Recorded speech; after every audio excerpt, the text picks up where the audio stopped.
La oscuridad de la noche era su aliada. Un cerrojo roto, una ventana abierta, y la pesadilla irrumpía en el hogar. No había patrón, no había aviso. Solo el terror puro, el grito ahogado en la garganta.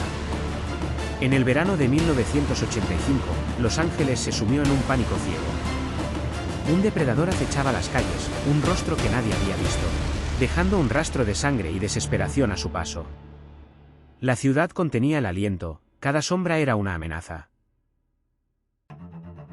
Corría el año 1984. Los Ángeles se erigía como un faro de optimismo, la promesa del sueño americano. Una ciudad vibrante, epicentro de la cultura pop, preparándose para los Juegos Olímpicos. Pero bajo esa superficie dorada, bullían corrientes de inquietud. La expansión urbana sin control, el auge de nuevas drogas, la creciente desigualdad, creaban una atmósfera de vulnerabilidad latente. La gente vivía en sus casas suburbanas con una falsa sensación de seguridad, convencida de que el mal habitaba solo en los barrios marginales o en las pantallas de televisión. La paranoia colectiva no había encontrado aún un rostro al que aferrarse. Las noticias hablaban de crímenes aislados, tragedias puntuales, pero nadie percibía la sombra alargada que empezaba a cernirse sobre los dormitorios de sus vecinos. La metrópolis, deslumbrante y despreocupada, estaba a punto de descubrir que el terror no distinguía entre mansiones y modestas viviendas. La ciudad se preparaba para presenciar cómo la inocencia de la noche se fracturaba en mil pedazos, dando paso a una era de miedo sin precedentes. Richard Muñoz Ramírez nació en El Paso, Texas, en 1960. Su infancia fue una espiral de disfunción y violencia. Creció bajo la sombra de un padre abusivo y las historias de guerra de un primo, veterano de Vietnam, quien le mostró fotografías Polaroid de sus víctimas y le enseñó a manipular armas. Estas semillas de depravación germinaron en un terreno ya fértil. Desde temprana edad, Ramírez desarrolló una fascinación por el ocultismo y el satanismo, mezclada con el consumo de drogas y pequeños delitos. Las normas sociales carecían de significado para él. A los 22 años, se mudó a Los Ángeles, una ciudad anónima y vasta, el lienzo perfecto para sus crecientes impulsos oscuros. Allí, sin raíces ni supervisión, su mente se fue retorciendo aún más. La metrópolis le ofrecía la libertad para explorar sus fantasías más macabras, para dar rienda suelta a la crueldad que le carcomía. Comenzó con robos, escalando rápidamente la espiral de la violencia, sintiendo una perversa conexión con la autoridad que le otorgaba el miedo ajeno. Los delitos se hicieron cada vez más brutales, cada vez más personales, en un macabro proceso de autoafirmación. Ramírez no buscaba riqueza, sino control, terror, la afirmación de su propia existencia a través del sufrimiento de los demás. Su ascenso al poder no fue político ni económico, sino la escalofriante evolución de un depredador que se había encontrado en el lugar y momento idóneo para su despliegue. Entre junio de 1984 y agosto de 1985, Richard Ramírez desató una ola de terror sin precedentes en el sur de California. Se le conocería como el acosador nocturno. Su modus operandi era escalofriante por su imprevisibilidad y su salvajismo. No había un patrón aparente.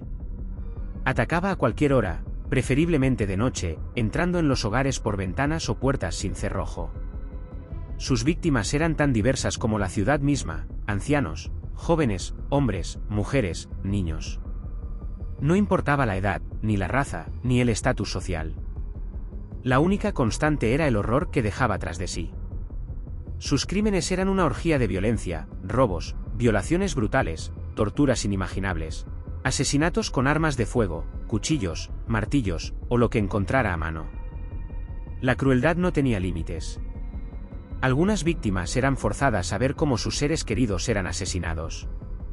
Dejaba símbolos satánicos, como pentagramas, dibujados en las paredes o en las víctimas, una firma oscura que alimentaba la leyenda de un ser desprovisto de humanidad.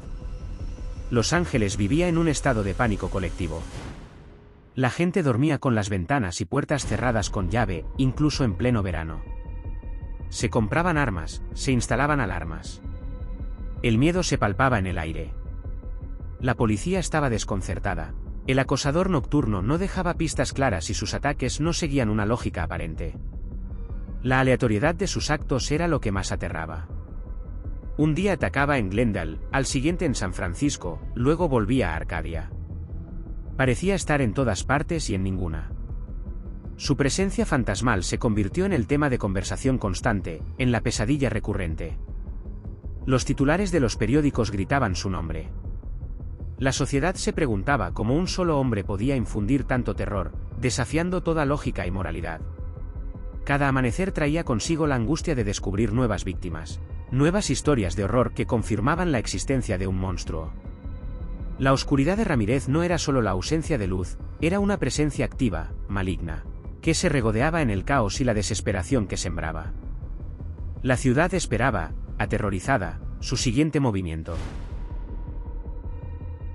La ciudad, al borde del colapso nervioso, clamaba por justicia. La policía, con la presión de una ciudadanía aterrada, intensificó la búsqueda. La clave llegó el 24 de agosto de 1985, gracias a una huella dactilar parcial recuperada de un vehículo robado. Se identificó a Richard Ramírez. Su fotografía fue difundida por todo el país. 2 días después, el 31 de agosto, mientras intentaba robar un coche en el este de Los Ángeles, un grupo de vecinos, que lo había reconocido de las noticias, lo acorraló y lo detuvo antes de que la policía llegara.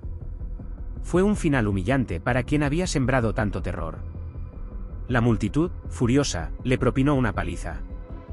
Los Ángeles respiró aliviado. El juicio fue un espectáculo mediático. Ramírez, impenitente, se presentaba en la corte con gafas de sol, mostrando un pentagrama en la palma de su mano. Se declaró inocente, pero la evidencia era abrumadora.